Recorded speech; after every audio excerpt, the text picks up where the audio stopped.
Hi, this is Logos Legacy. Today I'm interviewing Elijah Ignatieff, aka Captain Sweep.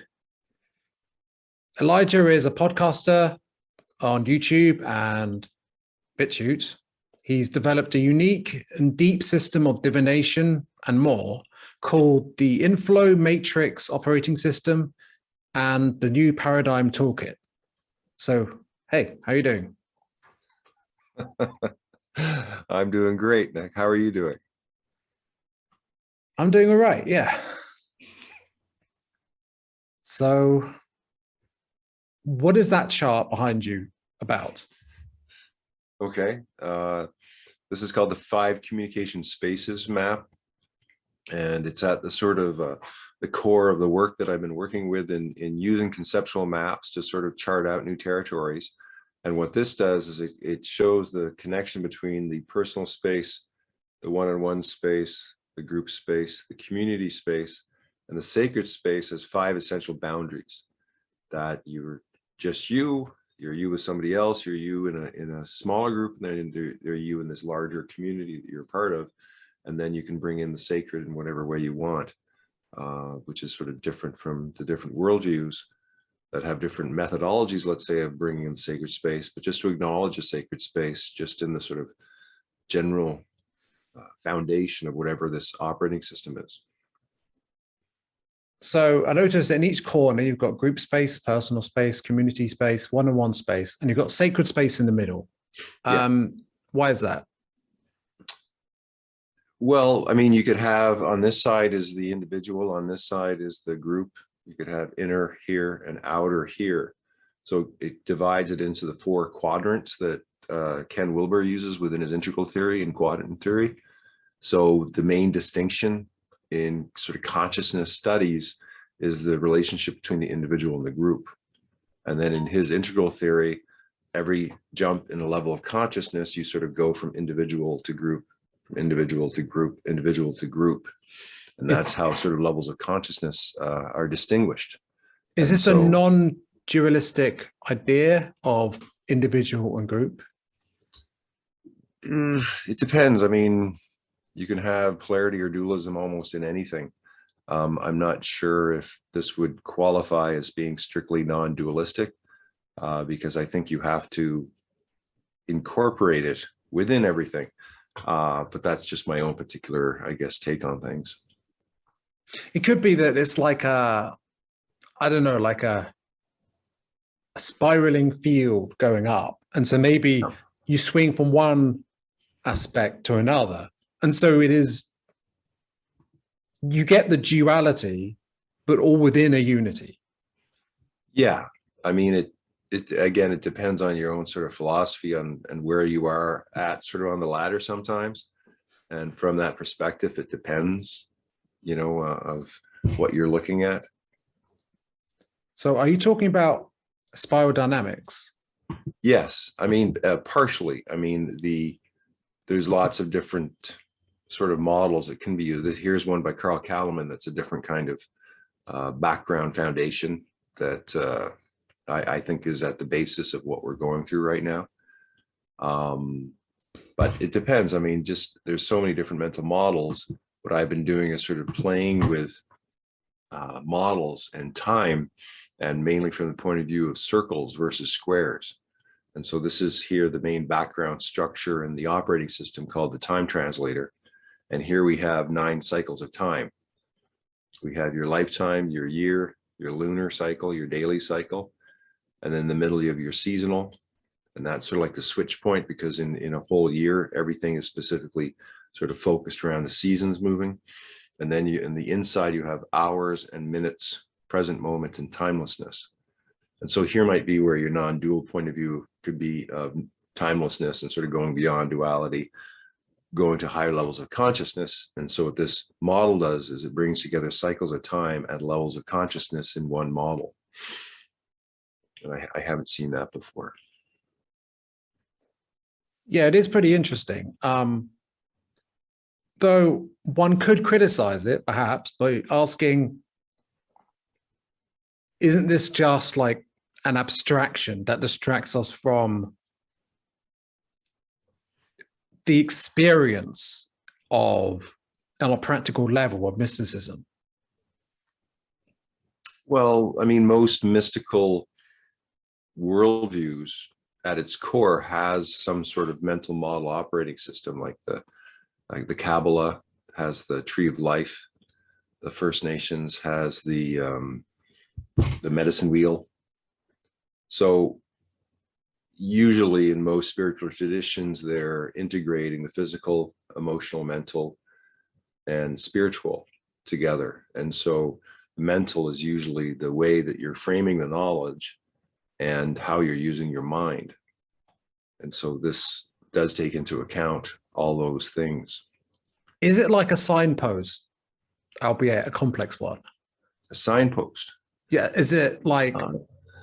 I would say it's more of a map of the territory. And it's like, have you ever used a Linux operating system that's in like a disk? And then you have a Windows operating system and you put in Linux and all of a sudden there's a new operating system? Haven't, but I can picture it. I mean, it's sort of like, you have a file folder system in your computer and you access it through Windows. But by bringing in a new operating system, the file folders, your memory, your subconscious is the same, but you're creating a new way of sort of distinguishing all the different parts within you. So it is meant to be a business thinking system. Like it can be custom designed for anything, but what I saw was what's missing is a sort of a holistic, ethical-based business system. And one thing you can do with this is you can program it with values and create a value system. Let me just bring that up for you, where that's not it.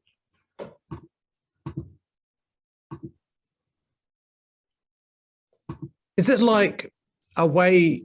So it's a map, and in life we navigate within and without at the same time. So I suppose maybe it's just like based on the map you've got, that, or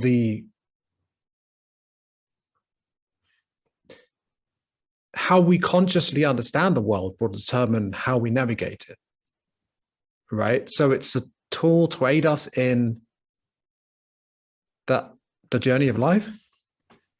Yeah, I mean, there's so many different mental models out there, and so we're going towards, I think, a more holistic, integrated system. In terms of, like, if you look at all the different infotechs that are used, there's so many of them, and for most people it can be overwhelming, because how do you organize your business with all these little apps? And how do you connect them together into one system? And then how do you connect that together in your file folder system in your computer? And how do you connect that together with your business system? Right? It's a lot. And why is there so much of it?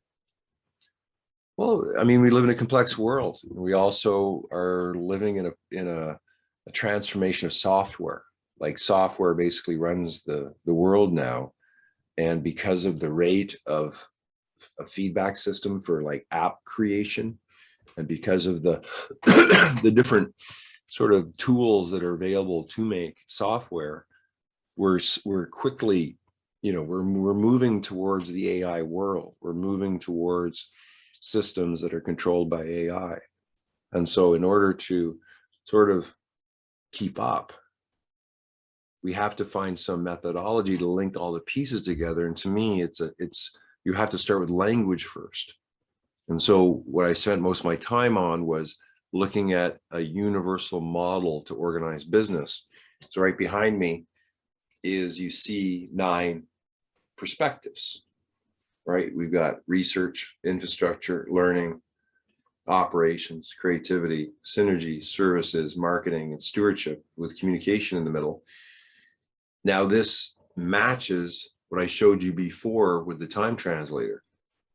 So research is linked to lifetime, infrastructure is linked to yearly, learning is lunar, and operations is daily. Creativity is seasonal, synergy is hourly, services is by the minute, marketing is present moment, and stewardship is timelessness. So this is a very unique thing that I've done is link a specific time cycle to a specific function of the business. So when you're dealing with people, let's say your customers, you're dealing with it from a minute to minute point of view. Like if you were my customer, you and I would be speaking right now, right? Or going through some sort of process. That's minute to minute. But if I'm looking at the resources for the whole company, I'm looking over a period of a whole year. So it's a different type of thinking when you change the cycle of time that you're sort of operating in. And different people operate better in different situations. So researchers need a lot of time to figure out what they're doing. They're very, let's say, slow and methodical, while marketers are present moment, in the moment, always trying to sell. So is this something that can be applied to any aspect of life on any level, or in any interaction? well, it can be. I mean, it depends upon, again, sort of like the context of what we're looking at. I mean, I've chosen business because business kind of runs the world. And if we need a transformation, to me, we need a transformation in how we do business. And so how we're going to do that is by having a way to make a value system based upon this model. So if you look at these green conduits, and you see goodness at research and mercy at infrastructure and imitation at learning, life at services, freedom at marketing, authenticity at stewardship, clarity at synergy, innovation at creativity, and I think commitment at operations. This is a very sort of unique value system. Like most companies would not choose mercy at infrastructure. This was done through divination. And then Lori Renton, who ran her company for 10 years on this value system, it changed the nature of kind of how to create a value system and what divination actually is. I found over the years that over and over again that random pulls of cards create incredible patterns that sometimes can be better than just consciously choosing them. So I mean, I've got a question. So if divination and connecting to the spiritual, perhaps even the energetic side of things, if that's what developed this system, or if that's where that system is coming from, does that mean that spirit energy is what's really running the world, not business? Well, I mean, that's an interesting way of looking at it. I would say, you know, business thinks it's running the world, but spirit's running the world. But it's hard to say, because to me, natural laws run the world. Now, spirit may be natural law. And business is run according to man-made laws. And the reason we're so out of alignment is because we're not taking into account natural law. We're just taking into account like profit and other values that make the system sort of wanky, because there's such a inordinate amount of emphasis on making money, which actually to me doesn't quite coincide with the real laws that run the universe. So is this meant to help us realign ourselves and our interaction with nature? Yes, I mean there's different value systems have different sort of inputs and outputs, right? And so within Ken Wilber's spiral dynamics, let me see if I can get this one map. There's different levels of, like, different people are different parts of the spiral. Like here, somebody who's like in the domination power consciousness level, they're thinking so much different. They're trying to control, they're trying to dominate the world. And so you could probably look at a small group of families or people on the planet that have attained a certain level of control. And so they are operating from a very low level of consciousness compared to people, let's say, who are coming in with the new way of thinking. So people in the synergy level or the global vision level, they're thinking at the species level. They're thinking about how to connect and in a non-violent, peaceful way. Those people are very different from these people who are operating for the domination power level. Or maybe, so it seems that the elites are the elites, so to speak. They seem to, maybe they're operating a bit on the blue level as well, but also on a red level. So they seem to be in power, but they would be actually lower down in consciousness. So maybe they're not really as powerful as they think. Well, I guess it depends on how you define power. Recently in a book, I saw that power is sort of how aligned you are with the creator's plan. Now that's taken into account assumption that there's a creator and taken into assumption that there's some sort of divine plan and that power is linked to it. That's very different from, let's say, someone who's in charge of Amazon and has a great deal of power within their organization in the world because they're so rich. From a materialistic point of view, they have a lot of power, but maybe from a spiritual point of view, it's hard to say. So is your theory, so to speak, is it at the yellow level, would you say? I would think so. I mean, it's probably the main brunt of it, I think, would be the global vision of looking at how do we create systems, new systems for our species that take into account, again, sort of being in alignment with natural law. And I guess one thing about Ken Wilber's model here is the level above is supposed to integrate the levels below. Like that's what's integral theory, because it integrates every aspect. Yes. So supposedly the levels above are bringing in, you know, the good points of whatever are the levels below. But I guess as a species, as we're evolving, like we're just kind of coming up with this, you know, this is not really in the minds of the masses yet, like Maslow's hierarchy of needs or something. So the idea of different levels of consciousness and the idea of it relating between how we feel about being an individual and how we feel about being a group is not quite there yet. I mean, it is, let's say, in the scholars or the mystics of the world, but the masses haven't caught up to that kind of idea yet. Something I've noticed is that it seems to, on the lowest level, was it the instinctive? Oh, the survival level? Yeah. Yeah, on the survival level, it's individualist. Then people group together as like a tribe for security and a more animistic.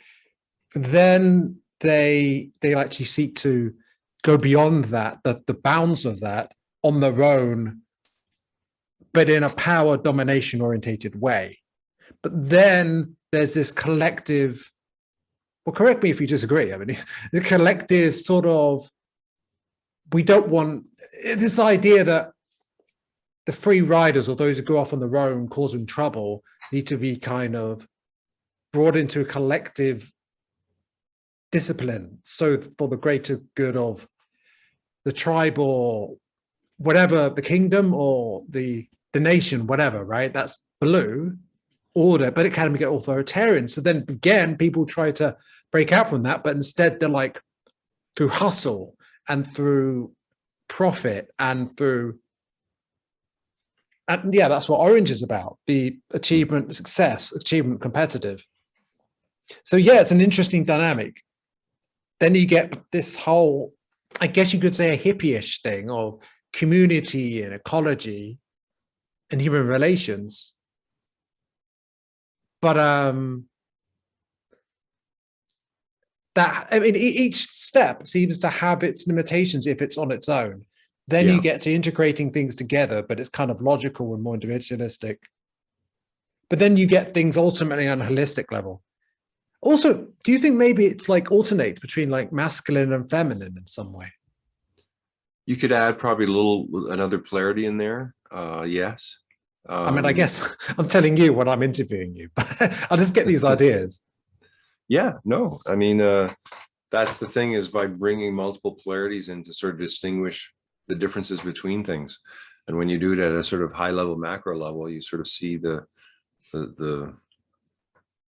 you see it. I mean, by bringing in the distinction between individual and group, and then feminine and masculine, you know, the individual feminine and the group feminine, the individual masculine and the group masculine. You know, that's another model. How do we apply this? How do we go beyond this as a map and actually, in our experience of life that we have to feel out, I would say, be present with, if we really are to get to the next level? Like, I know it's kind of a loaded question, like, but how do we apply this in a present way? Well, again, I think you got to look at context. Let's say for you, you might be actually having the podcast might be for global vision and synergy level people. Maybe the people who are down at authoritarian and impulse, they don't want to, they would just think this is all gobbledygook. Yeah. Talking like hippies about abstract concepts that have no meaning. For them, that's true. For other people, it may not be. So in your situation, that could be your target audience. So that's a practical use of the map from the point of view of you looking at creating a niche podcast. For me, let's say personally, it could be the same thing in terms of identifying demographics or groups of people, finding out where they are on the scale, and then coming up with a specific, let's say, remedy or solution for them based upon their language level, and then language your advertising or marketing or your product specific to that group. So I might have 8 different product lines related to each one of these, where each one of them is getting something different. Because if you truly have a holistic system, it means you can pretty much come up with a remedy for anything, but you just have to custom design it according to the sort of need of the moment and the larger context you find yourself in. Can we apply it to inner work or shadow work on a mystical level? Well, I guess you'd have to see in yourself then, you know, let's say in your more personal space, where are you on here? And like, let's say you're here and you're making the jump to the holistic universal.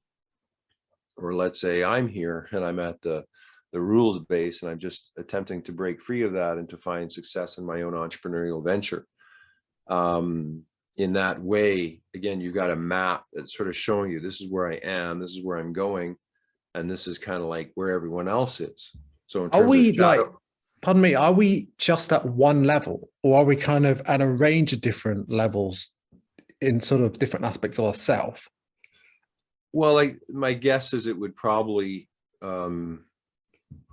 correspond to our own human development. So I'm sure that, you know, when I was younger, I was looking at more of my survival as a kid, and then I go to school and I'm thinking about my own security, and then maybe I figure out I have some power dynamics with kids, and then I'm within this authoritarian school system, and so I have elements of my shadow are probably at each level, because we probably go through this as we mature, and then we probably get stuck at the level of our culture, depending upon where we are. And then if we're going to go beyond that, then that could be more the mystic path. So I think you have to look at what is the sort of primary level of the culture we're in, and then where are we within that culture and our family, because our family could be very advanced, or our family. So we need to do be. the shadow, the collective shadow, not just the individual shadow, in order to get past a certain level. Well, I think you have to be able to distinguish, you know, the collective shadow we're all involved in. And sometimes it's affecting us a lot stronger than at other times. And that's important to know with your own shadow work, because you, like, if you're involved in a war, I mean, your shadow work is going to be a lot different than if your country's involved in at the peacetime. You know, you're going to have to be recovering from killing someone or seeing someone blown up. And that's a different type of shadow work than, you know, I didn't have friends when I was at school. So certain people, let's say if they grew up in Syria, you know, they have a lot more in their pain body than we could maybe understand here in Canada, depending, unless maybe we're First Nations on some reserve or residential school. So how acquainted are you with Eckhart Tolle's work? Because he seems to mention the pain body. Other people have as well. Well, I think in every spiritual tradition, they're going to deal with the shadow or the pain body with a different kind of set of languaging, different processes. I mean, I wouldn't say, I mean, I read his books, you know, he's had impact. He isn't one of the main people I've studied deeply.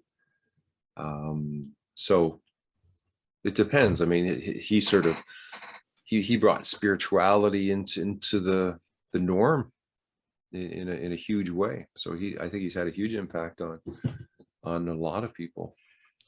So yourself, what was your journey within to find spirituality and then to develop this whole system? Well, it started when I was about 21 and has been going on ever since. And up until then, sort of life didn't seem to have much meaning for me. And I didn't really grow up in a religious house or anything. So I had to sort of find it. And so at the beginning, you're seeking. At the beginning, you're looking for something that you don't have because you've heard of it or you read in books that someone attained something. And I came across George Gurdjieff. I don't know if you've ever come across him. Yeah. I've actually got his book. I haven't read it yet though. Beelzebub's Tales to his grandson, or? Yeah.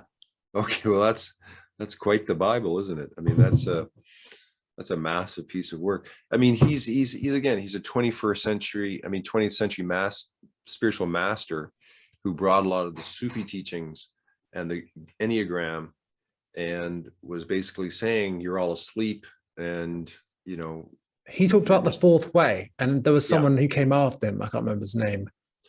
Well, he had Ostensky or something. Ostensky was a bit of a student. I like John Bennett because John Bennett wrote in a manner that I could sort of understand. And I think he took Gurdjieff's ideas and put them in literary form better than anybody.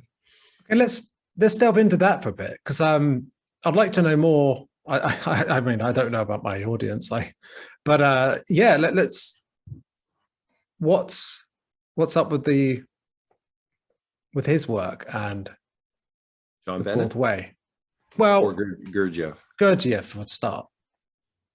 Well, I mean, I think that, you know, his main assumption that humans were asleep, and if they didn't have some sort of shock or they didn't use conscious effort and intention, they would sort of remain asleep.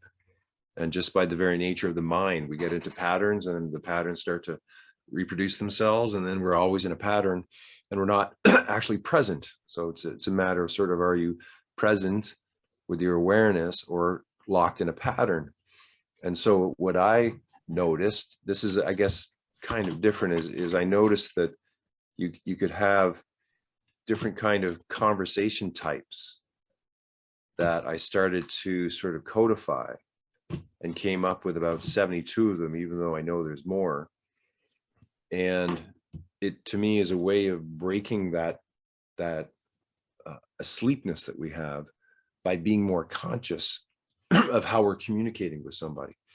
And so I think what Gurdjieff did is he brought a type of teaching into sort of more of the normal awareness, because I think the Sufis are like in a very advanced spiritual tradition, but it's hidden, and their methodologies are hidden.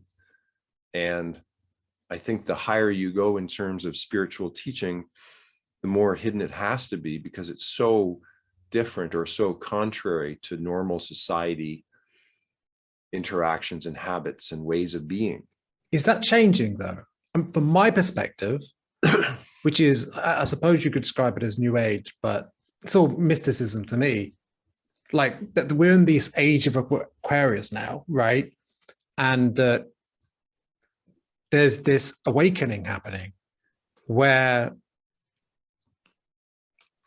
there's this energy coming to Earth to a greater degree, and the collective consciousness is rising, but it's like almost like birthing pains, or like we're having to confront the shadow individually and collectively more and more, because this awakening is kind of forcing us to. But there's a divine plan, and it's all working out for the best. I don't know that, but I guess there's faith. But there is this esoteric or perennial tradition, or maybe a cult tradition, where those who aren't ready for this knowledge, it should be kept away from them. Perhaps some have abused that in a negative way, but perhaps it was for the greater good in some way. So maybe those who aren't ready for something just won't really grasp it or accept it or come across it anyway. So I'm not really asking a question here, but I suppose I might be challenging the idea that now the population at large have to have this kept from them. Because, I mean, you're looking at this chart here. Galactic started January 4th, 1999. Is this based on the Mayan calendar at all? Yes. This is this is Carl Kalaman's work, but his Universal Co-Creation, March 8, 2011, which is similar to 2012. Yeah. Like this to me is the underlying cycles of consciousness growth. And this maps out consciousness growth. And here, the two things you just pointed out are sort of pointing to the fact that but through this worldview model, you're right, there is an awakening. These are higher cycles. People born after these times are going to be different than people born before. And so there's a lot of, let's say, older people that are caught within the power structure. And that seeking of power is what everything was about, you know, since around 1700. And that type of cycle of consciousness exists, and people who are in it have to do a quantum leap to get to the next level. And let's say mystics or people who've been on the spiritual path may get there, but it's kind of generational. And that as our species evolves and as we go so higher in the pyramid, there are these higher cycles of creation. Carl Kalaman called them the 9 cycles of creation that are actually coming from the center of the galaxy as sort of waves of information. Oh yeah, they've actually detected these waves. Of course, mainstream science doesn't have a New Age perspective on it, but they talk about the central in the New Age movement or the Law of One and such. They talk about the central sun and the logos and so forth, and this like light codes coming from, was it Sagittarius A or something? And that the timing is completely synchronized and it arrives in a trans-dimensional way. It's quite interesting. And so, yeah, I think the mind's called a Hunab cube. The galactic sun, the center point of where all these waves are coming from. You're right, through Sagittarius. Fascinating stuff, you know, and this, you know, and Carl Kalaman's work is not that well known, and certainly scientists are not using him as a reference point, but, you know, in 100 years, 200 years, perhaps it might be, depending upon, again, which models do we choose to use as our frameworks for our thinking. Was he using a combination of science and spirituality? You'd have to ask him. I mean, he did write a book on psychedelics, so I think he's alive, is he? Yeah, he's alive. You should give him an interview. He's a fascinating guy. Sounds good. Yeah. So how's your podcast going? How's life in the fast lane? Well, not as fast at the moment.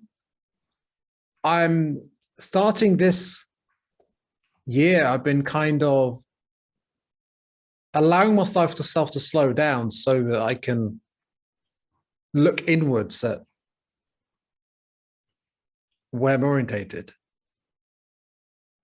Because if I could just keep on steamrolling, doing more and more episodes,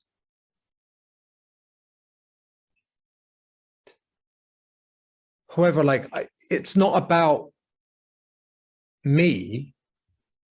I would like to be connected and genuinely providing insight and being some kind of, I don't know, channel or instrument for a higher purpose, right? So, and I've been doing self-inquiry and inner work. And my latest change has been, I've started doing poetry as a sort of a way of journaling. And that is, it's therapeutic.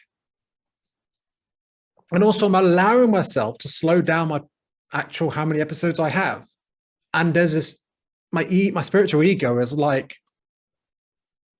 I don't know, I'm observing the fact that my sense of worth seems to have an attachment to the whole podcast. And so I'm asking myself big questions like, what is this all about? Because like I had low self-esteem before I set this up. I started meditating. I had this sort of a series of synchronicities that led me to setting up the podcast. I've been growing quite fast, I would say, in a work, you know, and self-development. Yeah, but it's inner work can be a messy process, and sometimes we have to go in new directions. And I don't even know where it's headed right now. But we never really know. Sometimes we just pretend we know. And if we're honest, the more honest we are with ourselves, the more we can let the flow guide us. And I guess that's what I'm doing, or if doing it even exists. It's tuning in to the I am, the presence within to a greater degree, filtering out what isn't me and tuning more into my guides. So that's why I had to allow myself to slow down. Perhaps I don't think I'm the only one going through this. Are you experiencing anything similar?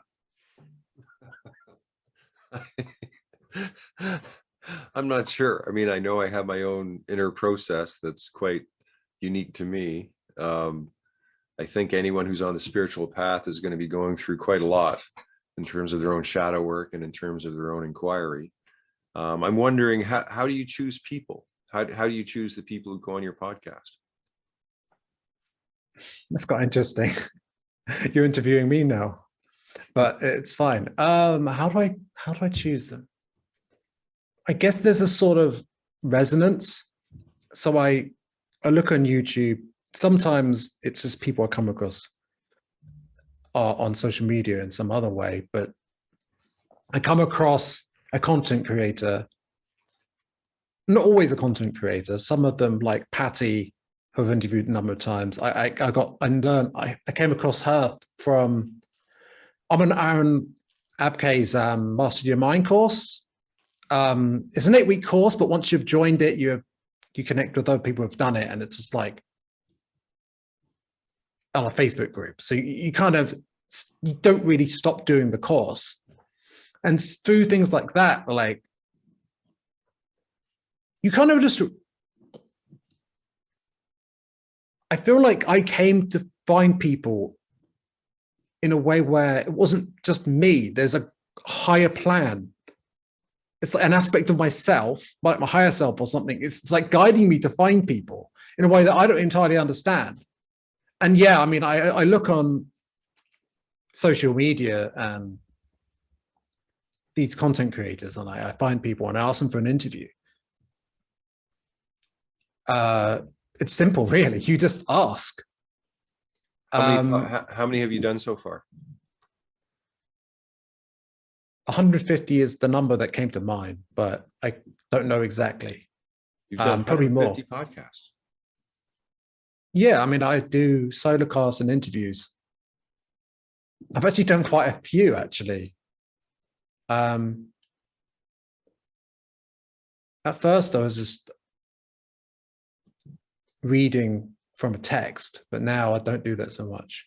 Have you ever thought to like start to maybe change the nature of the individual interviews and bring in teams, team up people, look at the people you've done and look to see who would make an interesting conversation?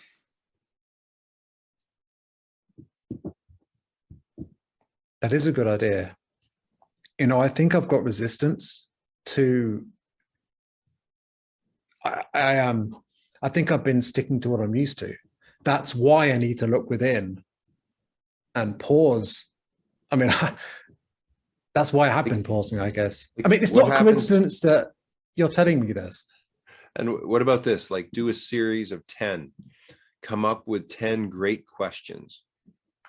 Come up with 10 great questions that you know everyone is very interested in, and then invite 3 people, because it's a nice little square, and then have them come in, give them each like 5 minutes each or something, and then 5 minutes again, and then have an open discussion and have them answer the questions and have different worldviews, have different people that are, let's say, maybe there could be quite challenging belief systems. Like they could be quite, maybe someone who's Jewish, someone who's Christian, someone who's Muslim. Come in and ask them about God, ask them about, the future, ask them about what they believe, and to have the different worldviews discuss, what it means. So we get a more of a more broad understanding of the diversity of how people think, and then how do they perceive reality, and have it right here in front of us. Thank you for the challenging suggestion. It's out of my comfort zone, which is probably a good thing. I don't know if I'll do that in particular or not, but I'll certainly take it into account. It reminds me, I was the other day, I was just in the taxi talking to the taxi driver, and I asked him about God. So we were talking about God. It's not normally the sort of conversation you'd have. I don't know, maybe it is, but yeah. And this guy he seemed to be a traditional Muslim, but we seem to agree that there's a core truth to all religions, and that God is challenging us and testing us through what's going on in the world at the moment, and always. So I know the old me wouldn't have had that conversation. And certainly we might look at people who are in organized religion as separate from us if we're into mysticism, but that's not true at all. It's all the same thing. And what we're all doing is letting go of my podcast is about ideology. So letting go of the ideology of the doctrine or the patterns that are just ego. And the more we strip that away, we just see we're all believing in the same thing, just with layers of distortion. What do you think? Well, again, I mean, I play with words and looking at different ways of structuring language. And so what I've come across is there's an infinite amount of models that can be created. There's an infinite amount of language that can be used, but infographics are starting to have a huge impact. Like, look at the difference between you and I right here. I'm framing a conversation. I have a background. I have a logo as now part of my media. This was impossible before. Now in Zoom, you can load a video and have it in the background, And to me, you're like old paradigm. You're coming from your living room, and there's no, your framing is, okay, that's where you live. Okay, my framing is more of a conceptual matter in the noosphere. And so it's like, I think we are going to go more and more into the world where we actually understand the kind of conversation we're in through the symbology of whatever we're using to frame our conversations in infotech such as this. I see what you're saying. And I use things like that in some of my videos where they're more structured and edited. Though, respectfully, I don't entirely agree that it's necessary to do it your way, although I definitely appreciate what you're doing. I actually appreciate it. And I think that but people have different approaches. Personally, I get in the flow state and my words are that tool and people can picture it in their mind. Also, we may not be there yet, except for a few people more spiritually, quote unquote, advanced. But I feel like first we have technology, but the next step is psychic connection. The more people with open hearts, and I'm getting there, it's about people with open hearts can, if they unlock the third eye and interact, you can have infographics with the mind's eye. This might sound outlandish, but much of the technology we have is outlandish. And if everything's energy, then what about inner technology? What do you think of that? Well, I mean, I agree that type of inner technology is part of our sort of evolution, and the gene keys kind of point to it in terms of the gifts and cities that are within our DNA. That to me would be between people outside of the realm of being seen. The thing about this is other people can see this. Other people can experience whatever we're doing here right now. So the ability to share knowledge has reached a high level. How well we do that, though, is another question, because I think that, again, we're sort of trapped in certain patterns at certain levels, and we don't even know what could be possible. We don't even know how the next technology is going to affect how we communicate. And so for me, the idea of bringing together cards that are offline that can be used with online to coordinate and to integrate online and offline learning, that's what I'm very interested in. Well, I find it interesting. I mean, that's why I decided to interview you.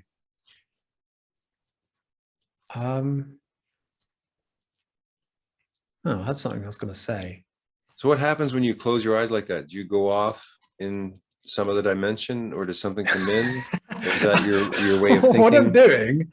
What I'm doing is I'm actually centering myself, because sometimes I notice myself. I'm noticing ego coming in, and then I'm like, okay, let's just. It's trying to be. I guess it's a method of being present, I suppose. For a moment, I'm definitely listening when I do that. I just notice what I'm saying when you do that, and it's an interesting feedback mechanism to sort of see someone go. Like, what are they doing? Are they having a fit? Well, I'm thinking that your guides or higher powers coming in and saying, "Oh, he's off here. Oh, I don't think I get that one." Well,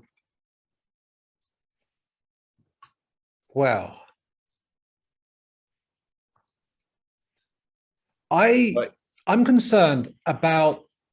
I do think there's certainly advantages to use of their technology and computers and AI. However, I'm concerned that we might allow ourselves to be sidetracked by this artificial stuff that takes us away from nature and ourselves, and that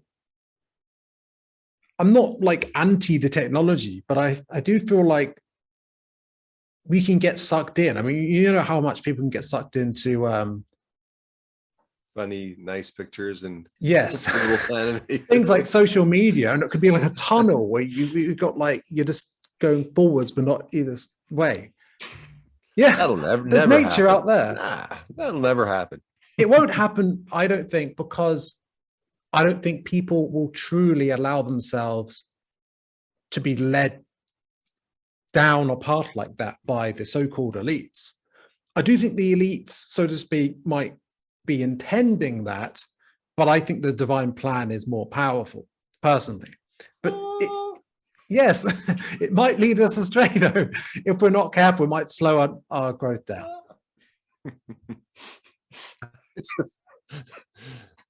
Forgive me, I'm a bit of a brat. I just like, you know what, I've been in some groups where everyone is sitting around with no backgrounds and I'm the only one with background. And I got to admit that a lot of group discussions in Zoom can drive me crazy. It's just, I have a thing now about it. And so I'll sit there with these things and sort of have a feedback mechanism. And I know I'm just playing and You're doing more than that. No one ever mentions it. There's something valuable you're doing, because we can get too sucked into being serious, and a little bit of being a rascal can bring a bit of joy into it. Because when we're laughing and we're not taking things so seriously, we're actually more connected. And even I do this. I get too sucked into the details and all serious about the theory of it. So how do you chill out and relax and just sort of get in a more jovial, I don't know, like how do you connect in a fun way? You mean with people, to a creator? Yeah, I guess with people. How do you connect in a fun way? Well, it depends if they have a sense of humor or not. Depends on, you know, I mean, fun, you can tell that I switched halfway through and I started interviewing you. That to me is a bit of fun because I get sort of tired of listening to myself and all my things. And, you know, I want to find out about who I'm talking to. And most of the time I'm sort of in an interviewer type mode with people. I'm there to try to help them or figure out what their problem is and then give them a solution. And in a sense, I sort of did that with you, of thinking, but of course, other people may not want that solution, because usually it's in the form of a challenge, and usually in the moment I can sort of sense, as you said, the comfort zone, and then sort of give them a sort of like a level to hit, to aim for, and usually it doesn't go over that well, but we'll see. Depends. If they pay you, they'll generally do it. If they don't pay you, then they just think you're being a bit bothersome. Well, in terms of my gene keys, actually, I don't know if it's actually similar to what I do, but apparently one of my gene key aspects, I can't remember which one it is, what it does is an aspect of myself where, especially, is what I do is I've always, I can't remember which one it is, but it's like people who are an ego just get subconsciously antagonized by me. And in a way that kind of might wake them up, but it might bring out their shadow a bit. That sounds like everybody, though. I was told that by my friend Patty anyway. I suppose so. I don't know what, I can't remember. I have discovered gene keys only recently anyway. So, but what you're doing is, yeah, you challenge people, but they might need it. Well, I might be like you. I may antagonize their ego. I think everything antagonizes ego at some point. It depends, I guess. I mean, if you're a challenger, I guess we're both challengers. Then it seems to be our nature to sort of, hey, what about this? What about that? It's, I can't remember what it's called, but it's one that it's the lower aspect of it is force. And then it's majesty, force. Yeah, it's that one. It's that one. Yeah. 34. there's the middle level. There's the force, then there's strength, then there's majesty. So true strength, in my opinion, is like an inner strength that isn't imposing on others, but rather it's like strength as a spiritual virtue, right? Whereas like, if you're trying to make others follow your will, you're actually acting weak, right? And so one of the things I have to learn, for example, is to stop trying to, whether it's by words or my mind or in any way, try to make people understand how I see it, and recognize that just by being my true self, I can inspire people to come to a higher level. And everyone's gene key has a higher manifestation that's more truly powerful and more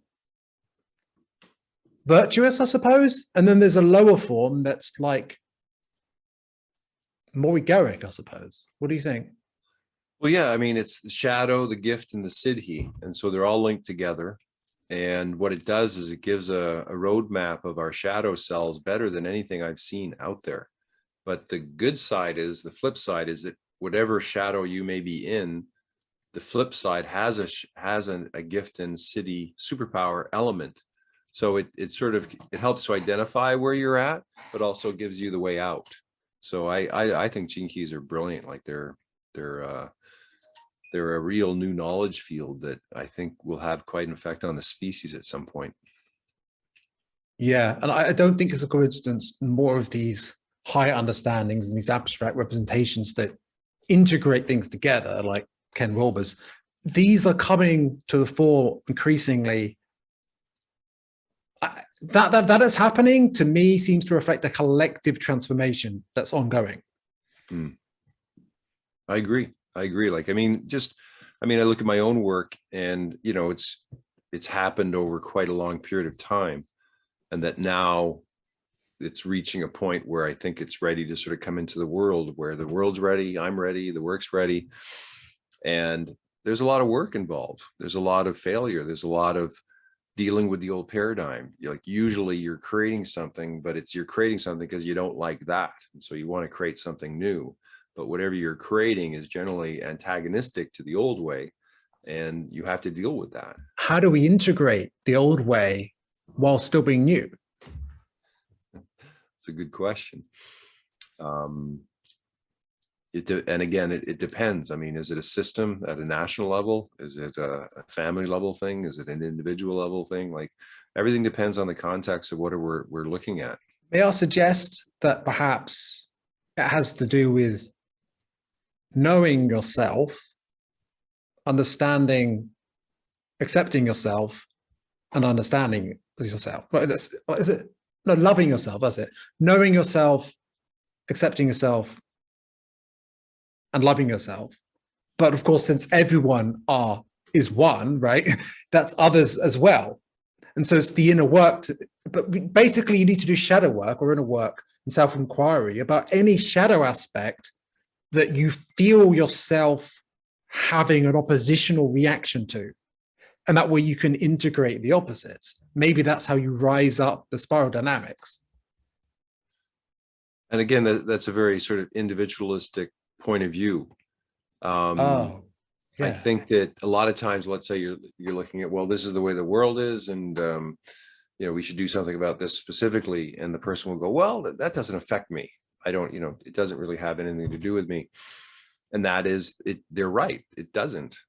But their particular point of view might be very personal, and that's all they think about.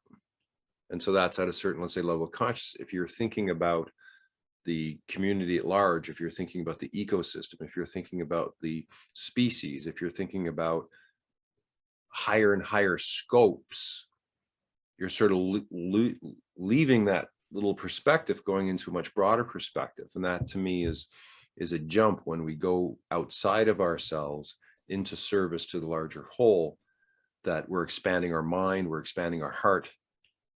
And, that's just part of the human experience of growing beyond our own personal shell. I agree. Although I feel like if we focus too much externally, we might end up projecting onto it. Jordan Peterson talks about cleaning a room. Personally, I feel like a deeper way of seeing what he's saying is that he's saying, sort out your own mind, look within, and it's that whole mystical idea of you look within, and the outer is a reflection or holographic projection of the within. So, and that even that causation is within, and the outside is a world of effects. This is something that what's the guy called? The guy who talks power versus force, that sort of thing.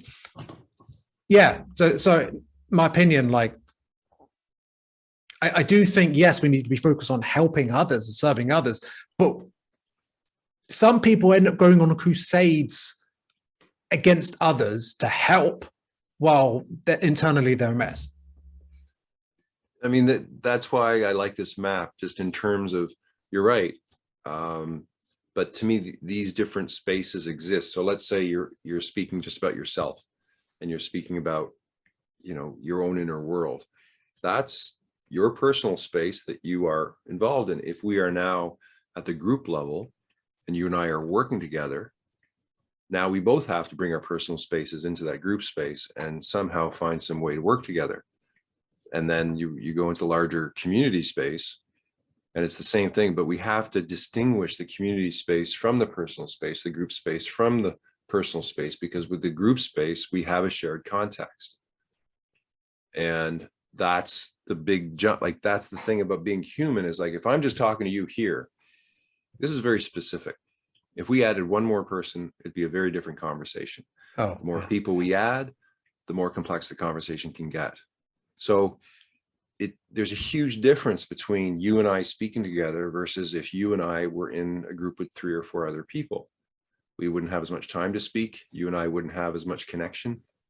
There'd be more group patterns. And I think that for a lot of people, I tend to disassociate. The more people that come into the conversation, I'll turn more into an observer. I'll turn more into a listener, unless I feel like either I'm facilitating the group or I'm meant to teach something. But for the most part, that context does not exist. So I'm just going to listen and observe and see who these other people are. That would be my pattern. But in a one-on-one space, I'm going to be a lot more dynamic. I'm going to be a lot more asking a lot more questions. I'm going to be maybe stating a lot more about my own sort of worldview. okay. So, But if we're interacting with one-on-one or even as a group, we can't control other people. And even those who do kind of sway other people to do it through fear, let's say. But suppose we're going to be operating on a loving basis and a harmonic basis. If we're interacting with someone else, if we're going to connect to them and interact with them in a, harmonic way that's constructive, we're responsible for our own conduct. So that does make it seems to me that it flows out from within to one-on-one and the group and then community. No. I mean, personally, I actually didn't understand anything you just said. Okay. So, I mean, because there's no context. I mean, you and I are speaking, it's a podcast. We both understand that this is going to last a certain amount of time. We may or may not speak again. Very limited, right? Now, if you and I were involved in a software project and we had something specific, oh, he's got the revelation. Yes, a revelation came to me. Well, I mean, it's pretty obvious, actually. The sacred space is connected to all of them. So if you really want to connect to everyone, well, of course, you need to look within to connect to the sacred space. But for the sacred space, you actually connect to the outside through that. I mean, that's it. You got it, man. You got it. I don't usually get taken the piss out of this much when I interview people, but I like it. Well,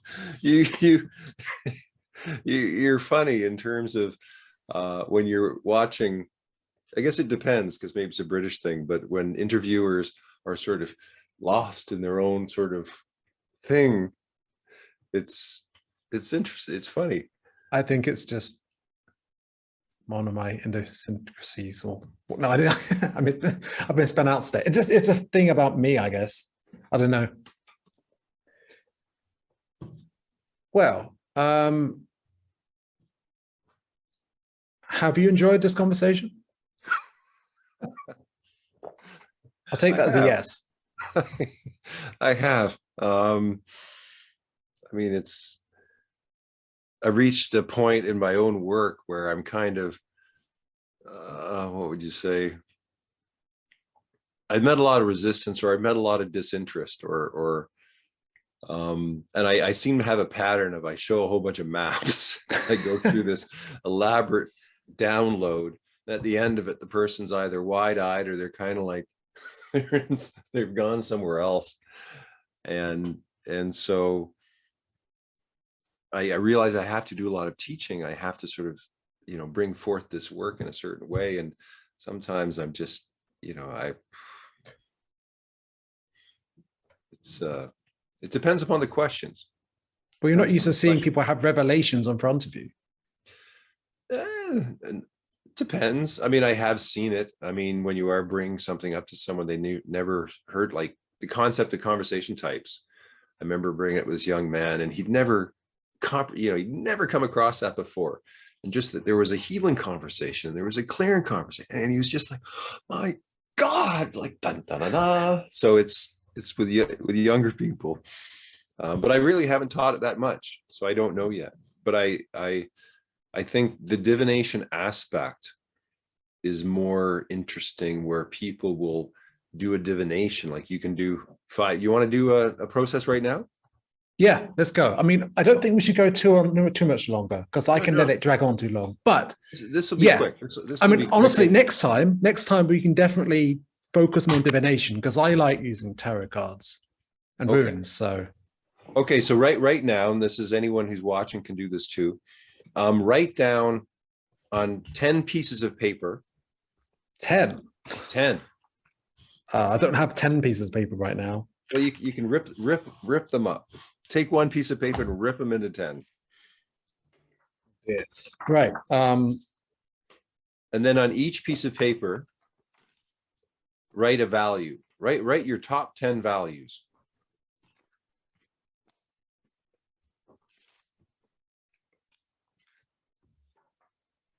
Oh, I have at least 10 here, I think. 10 values. I don't normally interview people this way. This is new. Right. 10 values. Well, you did ask earlier how to be practical with this stuff. So I find this is, once you start making your own maps, that's how it starts to get practical. And this is probably the most interesting or funnest part of this whole idea, is when you start to divine value systems for specific maps. So this is kind of like the start of the whole process of learning the inflow matrix.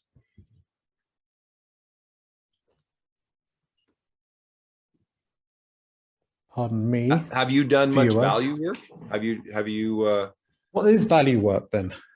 I guess like any exercise that has you identify your values, to put them in a hierarchy, to yeah, I've definitely.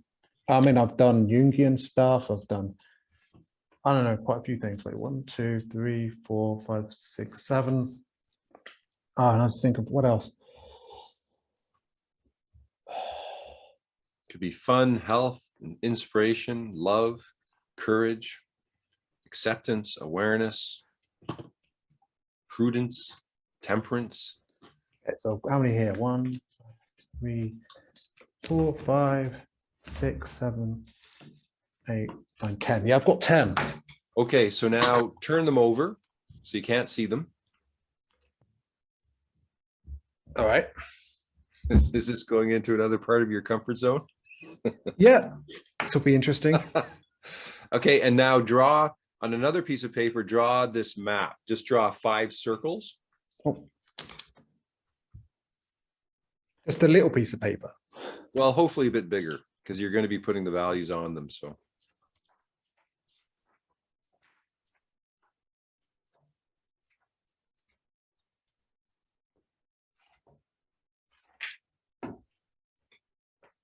Five circles overlapping like a Venn diagram. Well, like this. Oh, right. And you could write in personal space, one-on-one space, group space, community space, and sacred space. I mean, keep this diagram up so I can kind of, people can picture what they're doing. Sorry. Nope. Thank you for your patience, people. No, come back. What's the bottom right one? Sorry, Evil News Network. What is the bottom right one? You know it from memory. Bottom right is one-to-one space. Okay, so I've got group, personal, sacred in the middle, community, and one-to-one, and they're connected. Yeah. Thanks for your patience, viewer, if you're still here. Okay, now write a prime intention for this map. So it could be to improve your communication, to create the greatest podcast ever. For me to tell you what it is. What's that? Because this map has a start date and then it has a central intention. So write down what that central intention is. Yeah. So do I tell you? Yeah. Presence. Presence? Yeah. That's it? Well, just one word connects the connection to be more present with people. Presence with others. Well, I mean, on this diagram, it would apply in every sphere. Okay, I usually look at them as a sentence. Okay, I'll tell you what, connection is what came to mind. Okay. To greater present connection. I'll combine it. Present connection. Ah, excellent. Yeah. Okay. Very good. So now shuffle the things around, and then hold the intention, and then place one on top of each of the spaces.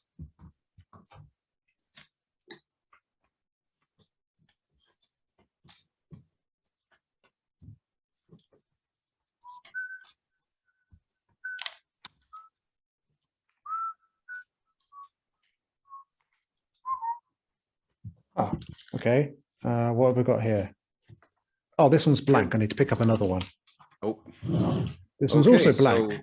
So, there you go. I've got one. Then we need a drum roll and turn over the personal space value. Oh, I've turned them all over by now. Oh, you did? Jesus. Do you want me to?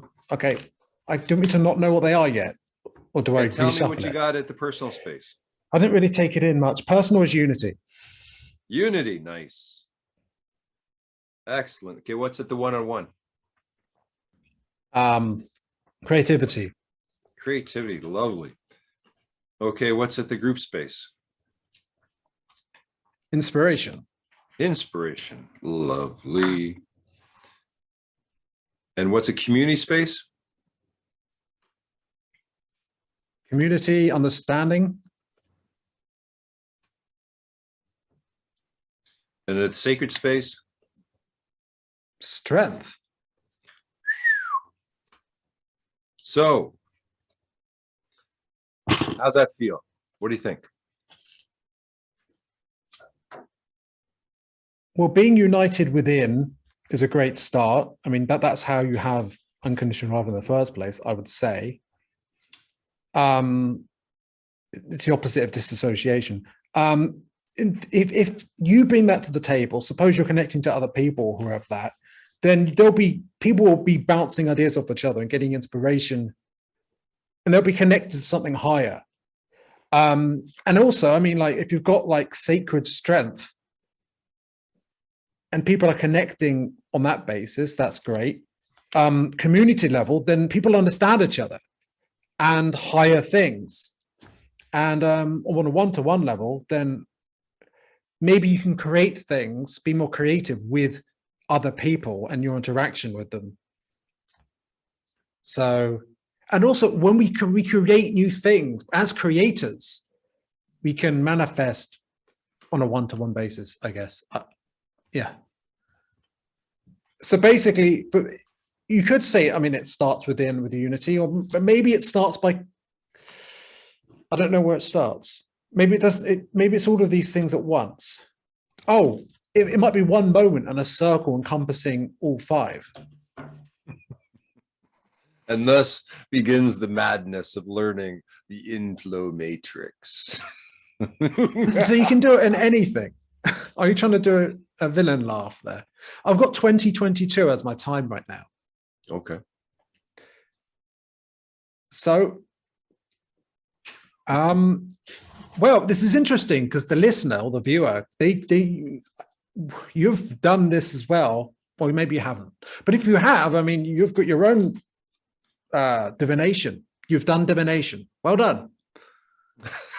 You're a channeler. I don't know. But no, seriously, I mean, like, it's pretty neat. Thank you. This is a pretty unique interview, and you've challenged me, and I'd like to interview you again. I'd love to. I'd love to. We could do another map. You could see how this integrates, see perhaps maybe how this affects your podcast. This sort of does open up, I think, a world of new learning as you really learn the value of unity in personal space, and you really learn the value of creativity in one-on-one space. Like, how do you create with other people will be the main thing you're looking at, right? And maybe your podcast will be more co-creative rather than an interview. Maybe you'll do group podcasts where everyone's inspired. Like, it's hard to say how this will come about. Yeah, well, exciting. In any case, I hope you enjoyed yourself, viewer or listener. Depends where you're hearing or where you're watching this. So, yeah, have a great day, and bye for now.